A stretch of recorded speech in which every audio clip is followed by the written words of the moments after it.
నువ్వు హ్యాపీగా ఉంటావని అనుకుంటున్నాను. ఈ ఈ మాట నీతో చెప్పిన తర్వాత ఎప్పుడూ చెప్పలేదు. హాస్పిటల్లోని ఆ పెయిన్స్ వచ్చేటప్పుడు చాలామంది బాధపడ్డారు, కానీ నేను ఆ బాధలో కూడా నీ కోసం మాత్రమే ఆలోచించాను, నీ సంతోషం కోసం మాత్రమే ఆలోచించాను. అలాగని నువ్వు ఎప్పుడు నాకు ఖచ్చితంగా బాబే కావాలని ఎప్పుడు నన్ను అడగలేదు. పాపైనా బాబైనా ఎవరైనా నాకు ఒకటే, నేనే చూసుకుంటానని నాకు ఎప్పుడు భరోసా ఇచ్చావు. కానీ నేను మాత్రం నా మనసులోని మా మామయ్య గారిని, అంటే మీ నాన్నగారిని మళ్ళీ నీకు బ్యాక్ ఇవ్వాలి అని చెప్పేసి నా మనసులో ఉండేది. దేవుడిని అడిగాను, తండ్రి మా హస్బెండ్కి మళ్ళీ వాళ్ళ ఫాదర్ రావాలి అని చెప్పి. ఎందుకు అంటే దీనికి కూడా రీజను, ఎవరు చూడలేదు, నీ ఫ్యామిలీ, నీ బ్రదర్ ఎవరు కూడా నీ బాధను చూడలేదు. నువ్వు మీ ఫాదర్ని లాస్ట్గా చూడలేదు. నువ్వు పడే బాధ నేను మాత్రమే నా కళ్ళారా నేను చూశాను. కాబట్టి నీ ఫాదర్ని ఈ వరల్డ్లోని మనీ పరంగా చాలా ది బెస్ట్ గిఫ్ట్స్ ఉన్నాయి, కానీ నీకు అలాంటి గిఫ్ట్స్ ఎన్ని ఇచ్చినా సరే అది చాలా చాలా తక్కువ. నీకంటూ వెలకట్టలేనిది ఏదైనా గిఫ్ట్ ఉంది అంటే విదేశీ మాత్రమే నేను నీకు ఇవ్వగలను. ఇస్తానో లేదో ఆ టైంకి తెలీదు, కానీ దేవుడు నా ప్రార్థన ఆలకించి నీకు అది ఇవ్వగలిగే ఇది చేశాడు. అందులో నేను అడగడంలో కూడా న్యాయం ఉందనిపించిందేమో దేవుడికి. అందుకనే మళ్ళీ మీ నాన్న నీకు నన్ను వదిలేసి వెళ్ళిపోయావు, నువ్వు ఒక మాట అన్నావు ఏడ్చుకొని, నేను ఏ పాపం చేశానో నా తండ్రి మొహం చూడలేదు అని చెప్పేసి. కానీ నీకు లైఫ్ లాంగ్ ఉండడం కోసమే ఆయన వెళ్ళి మళ్ళీ వచ్చారు. ఇంకా నువ్వు బాగా చూసుకోవడం కోసం మళ్ళీ అతన్ని కొడుకు రూపంలో నీకు వచ్చాడని నేను ఫీల్ అవుతున్నాను. నువ్వు హ్యాపీగా ఉంటావని నేను అనుకుంటున్నాను తనతో లైఫ్ లాంగ్. నా జీవితంలో మన పెళ్లి కాకముందు ఎవరైనా ఒక ఇష్టమైన వ్యక్తి ఎవరైనా ఉన్నారంటే, గొప్ప వ్యక్తి ఎవరైనా ఉన్నారంటే అది మా నాన్న ఒకరే. అనుకోకుండా మా నాన్నగారు నా జీవితం నుంచి చాలా దూరం అయ్యారు. దివ్య దూరమైంది కాకుండా నేను చివరి చూపు కూడా చూసుకోలేకపోయాను మా నాన్నగారిని. అలాంటి పరిస్థితుల్లో నేను ఎలా కింద పడి ఆ విశాఖపట్నం రైల్వే స్టేషన్లో పడి ఏడుస్తున్నాను, ఆపడానికి కూడా అవ్వలేదు.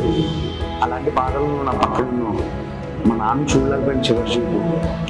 అలాంటి స్థితిలో నేను మా నాన్న కోల్పోయి చాలా బాధలో ఉన్నప్పుడు చాలా మిస్ అయ్యేవాడిని మా నాన్నని. అప్పుడప్పుడు చెప్పుకునేవాడిని కదా బాధ, మా నాన్న చాలా మిస్ అవుతున్నాను దివ్య, నేను అసలు చివరి చూపు కూడా చూసుకోలేకపోయాను, ఏంటి నా జీవితంలో పరిస్థితి అని చెప్పి చాలాసార్లు చాలా బాధపడేవాడిని.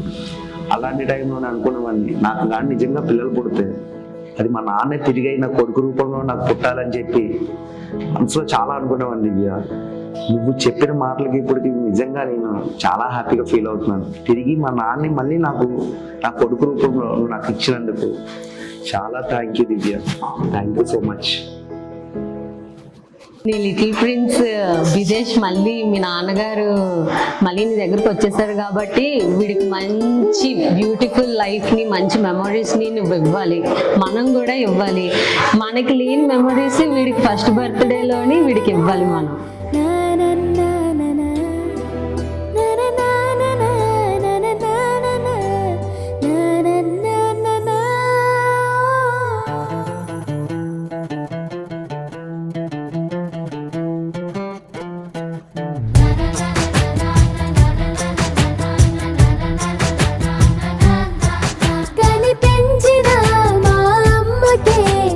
అమ్మయ్యానుగా నడిపించిన వాన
కలగలిసిన ఎగసిన బిగిసిన కథ ఇది ప్రేమ ప్రేమ తిరిగొచ్చే తీయగా ఇది ప్రేమ ప్రేమ ఎదురొచ్చే హాయిగా ఇది మనసుని తడిపిన క్షణము కదా ఆ